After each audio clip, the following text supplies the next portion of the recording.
ஹாய்ப்பா, எல்லாருக்கும் வணக்கம். எப்படி இருக்கீங்க? Welcome to Malar's kitchen. இன்றைக்கி நம்ம என்ன பார்க்க போகிறோன்னா, ராகி இட்லிக்கு தான் ஊற வச்சுருக்கேன்.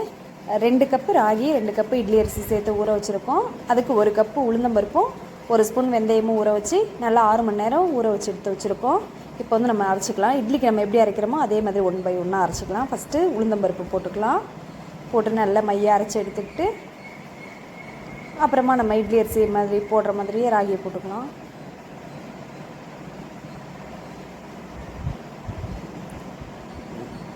நல்லா 6 மணி நேரம் ஊறணும். ஊறிச்சின்னா தான் ரொம்ப நல்லாயிருக்கும்.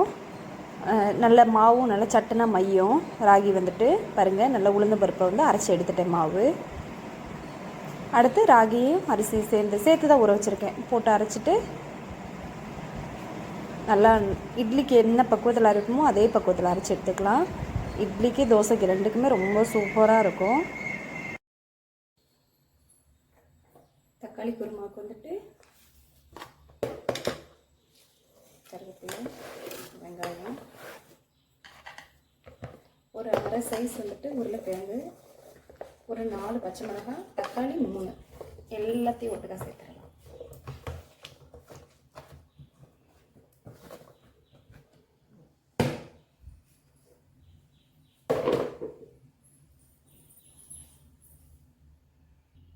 சேர்த்துட்டு இது சாம்பார் பொடி குட்டி ஸ்பூனில் 2 ஸ்பூன் போதும்.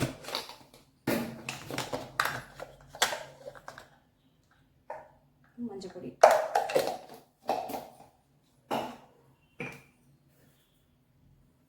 தேவையான அளவு உப்பு,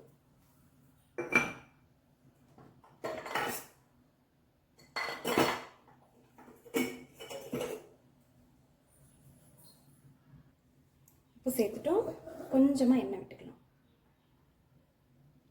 போதும். இப்போ நம்ம தேவையான அளவு தண்ணி விட்டுக்கலாம்.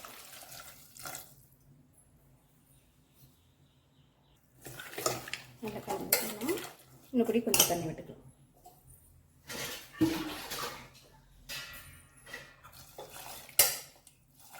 போதும்.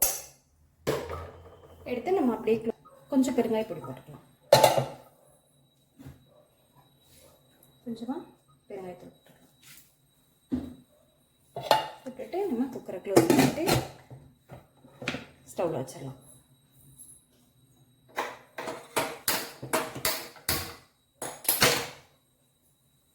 இப்போ வந்துட்டு அப்படியே நம்ம இட்லி ஊற்றிடலாம். ராகி இட்லி